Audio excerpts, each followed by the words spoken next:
Hi friends, ఈరోజైతే నేను normal అయితే కట్టడానికి వచ్చాను ఫ్రెండ్స్. అదే మిరప నార్మల్ ఇక్కడ ఒక 3 అవర్లో ప్రిపేర్ చేయాలి. చూడండి, ఇది దుక్కు కదా, మెత్తన దుక్కు.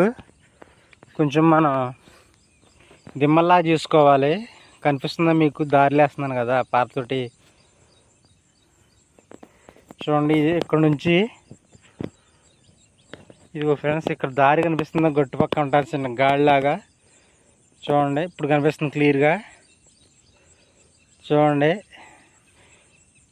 చూడండి, ఇవే మన దిమ్మలు అంటాం. వీటినే ఇలా దిమ్మల్లా కట్టుకోవాలి. ముందు కట్టుకుని మనం వీటిని లేబుల్ చేసుకుని వీటి మీద విత్తనాలు జిమ్ముకొని పైన కప్పేది నెయ్యాలి. శమ ఆరకుండా ఉంటాకి ఉట్టిగడ్డ లాంటిది వేయాలి. మిరపిత్తనాలు జిమ్ముతాం. ఇక్కడ మీకు చూపిస్తాను ఫ్రెండ్స్. ఇక్కడ ఈ కనపడేది అంతా 1 ఎకరం. ఇది మిరతోట. ఆల్రెడీ మిరతోట వేయాలి. ఇక్కడ మనం నార్మల్ అయితే ప్రిపేర్ చేస్తున్నాం రైతుకి. ఎలా కట్టాలో ఏంటో మీకు చూపిస్తాను. నా బండి అక్కడ ఎడంగా పెట్టాను. చూడండి, ఒక్కడనే వచ్చాను. చూడండి ఫ్రెండ్స్, చుట్టుపక్కల ఎవ్వరూ లేరు. ఒక్కడనే వచ్చాను. ఇప్పుడు తమ్ముడు వస్తాడు, టీ బెట్టుకు వస్తాడు. టీ బెట్టుకు వచ్చి ఇప్పుడు నాతో కూడా ఇక్కడ పని చేస్తాడు ఫ్రెండ్స్. చూడండి, వస్తాడు తమ్ముడు. ఇక్కడ కొబ్బరి చెట్లు ఉన్నాయి. కావాలితే మీకు కామెంట్ చేయండి. కొబ్బరి బొండం ఒకటి తెస్తాను. కొబ్బరి చెట్లు అయితే ఉన్నాయి కానీ కాయలు అయితే లేవు, తీసేశారు. ఇప్పుడెప్పుడు తీసేస్తున్నాడు ఆయన, అట్టికల్ రాంబాబు గారు. అట్టికల్ రాంబాబు గారు అండలో ఉంది తోట. నీట్గా దున్నిచేసి మొడదాకా చిరాగ్గా ఉంది. జాడు గట్ట చెట్లు గట్ట ఉన్నాయి. తీసుకుంటే తోటలో కమ్మలన్నీ పక్కకు లాగేసి నీట్గా దున్నిచ్చేసాడు గంగాధర బాబాయ్ గారు. ఇలాగా ఇదంతా ఓపెన్ ఏరియా ఉండేది ఒకప్పుడు. 10 ఏళ్ళ క్రితం, 15 ఏళ్ళ క్రితం ఇదంతా ఓపెన్ ఏరియా. మామూలుగా మిరప తోటలో, పొగ తోటలో, బేరం తోటలు వేసేవారు. ఇప్పుడు ఇదంతా తోటలు అయిపోయింది. అడవిలాగా మారిపోతుంది. మళ్ళీ అన్ని చెట్లు వచ్చేస్తున్నాయి. చూడండి, అది కూడా ఓపెన్ ఏరియా. ఎదురున్నది కొబ్బరి చెట్ల అవతల, అది కూడా పాల తోటలు అయిపోయింది. ఎక్కడ చూసిన పాల తోటలే. అది కూడా ఓపెన్ ఏరియా. అది కూడా పాల తోట అయిపోయింది. ఇదంతా ఓపెన్ ఏరియా. ఇది కూడా పాల తోటలు అయిపోతున్నాయి. అది ఒక్కటే ఉంది, ఒక 3 ఎకరాలు 4 ఎకరాలు ఓపెన్గా. అది కూడా పాల తోటలు అయిపోద్ది. మా ఊర్లో ఎక్కడ చూసినా పాల తోటలు ఉంటాయి ఫ్రెండ్స్. పనులు కూడా కరువు అయిపోయినాయి.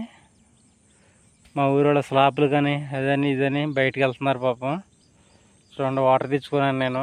ఇక్కడ కొంచెం మోటార్ 8 దాకా ఆడదు. మోటార్ ఇక్కడ ఇప్పుడు మోటార్లతో పని ఏముందని, అన్నీ పాల తోటలే కాబట్టి, వర్షాకాలం కాబట్టి మనకి పెద్ద ఏముండదు. ఇప్పుడు మోటార్లు ఆడే పరిస్థితి అనేది. ఇదైతే కడదాం ఫ్రెండ్స్. ఇప్పుడు చూడండి, దుక్కు అయితే మెత్తగా మనం దున్నుకున్నాం. షేడ్లు వేసుకుందాం, దిమ్మల్లా కడదాం. ఇంకోటి కట్టాలి. అక్కడ 3 కట్టమన్నాడు తమ్ముడు. నేను వచ్చేపాటికి 3 కట్టన్నయ్యా, నేను వచ్చి జిమ్తా అన్నాడు. ఇప్పుడు ఒకసారి అన్నీ కట్టాక మీకు చూపిస్తాను ఫ్రెండ్స్. మన వీడియోని ఫస్ట్ సారి చూసేవాళ్ళు ప్రతి ఒక్కరు సబ్స్క్రైబ్ చేయండి మనస్ఫూర్తిగా. మీరు చేసే సబ్స్క్రైబరు ఒక మంచి పనికి మీరు నాంది పలుకుతారని నేను కోరుకుంటున్నాను ఫ్రెండ్స్. కామెంట్ చేయండి, లైక్ చేయండి, సబ్స్క్రైబ్ చేయడం మట్టుకు మర్చిపోవద్దు ఫ్రెండ్స్. మా వీడియో లాస్ట్ వరకు చూడండి. మీ ఆదరణ, మీ ఆప్యాయతలే మాకు ఏదో అంటారు కదా, శ్రీరామ రక్ష అని. మీరు చేసే మంచి పనే. ఏదైనా ఉందంటే సబ్స్క్రైబ్ చేయడం, లైక్ చేయడం, కామెంట్ పెట్టడం చేయండి ఫ్రెండ్స్. అందరితో పాటు మా వీడియోలు కూడా ఆదరిస్తారని మనస్ఫూర్తిగా కోరి ప్రార్థిస్తున్నాను ఫ్రెండ్స్. ఓకేనా? మళ్ళీ ఇది అంతా పూర్తయిన తర్వాత చూపిస్తాం ఫ్రెండ్స్. ఫ్రెండ్స్, ఇగో విత్తనాలు కనిపిస్తున్నాయి కదా మీకు. చూడండి, ఇవే మిరపిత్తనాలు. తెల్లగా ఉన్నాయి చూడండి. తెల్లగా కనిపిస్తున్నాయి చూడండి. ఇవి మిరపిత్తనాలు జిమ్మాము. ఇప్పుడు దీన్ని మళ్ళీ ఇలాగా మట్టి కప్పుతున్నాము. చూడండి, పారతోటి మట్టి తీసి మట్టి కప్పేస్తున్నాం అనమాట. ఇది మొలుతుంది. చూడండి, ఇదిగో ఫ్రెండ్స్, ఇలాగ మళ్ళీ అంటాం. ఇలాగ మళ్ళలాగా చేసుకోవాలి. ఎందుకంటే వాటర్ వచ్చినా లేకపోతే నీళ్ళు కొట్టాలి కదా. ఇట్లు కూడా నీళ్ళు కొట్టాలి. మనం నీళ్ళు మోటార్తో కొడతాం, అదే మామూలుగా మోటార్ వేసి వదిలేయడం కాదు, బిందెలతో తెచ్చి కొట్టాలి. అందుకని వాళ్ళకి బాటలు ఉంటాయి. ఈ బాటల నుంచి బాటలంట వచ్చి నీళ్ళైతే కొట్టాలి. చూడండి, ఇలాగ బాటలు ఉంటాయి. బాటల ద్వారా దీన్ని ఈ విత్తనాలు చూడండి కనిపిస్తుంది. చూడండి, ఇదిగోండి విత్తనాలు అయ్యే. మిరప విత్తనాలు చూపిస్తానండి మీకు. ఇదిగో ఫ్రెండ్స్ మిరప విత్తనాలు.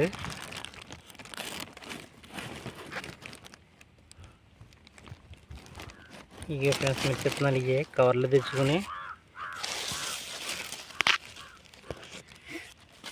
కవర్లో డబ్బాలు లెక్క కూడా ఉన్నాయి. ఇవి ఫ్రెండ్స్ విత్తనాలు మనం మేలికాయల నుంచి తీసిన విత్తనాలు. ఇవి విత్తనాలు తెచ్చి జిమ్ముకొని మనం ఎలా అయితే మళ్ళు కట్టుకుంటే మంచిగా మొలిసి మనం మళ్ళీ పీక్కుని వేరే చోట తోట వేసుకోవచ్చు ఫ్రెండ్స్. అక్కడ 1 ఎకరానికి వేయాలి. ఈ 4 మళ్ళు ఎకరానికి వస్తాయని అంచనాగా మనం గజం ఎడల్పు ఒక 20 గజాలు పొడుగైతే పెట్టుకుని మనం అయితే ఈ మళ్ళీ అయితే ప్రిపేర్ చేసుకోవడం జరుగుతుంది ఫ్రెండ్స్.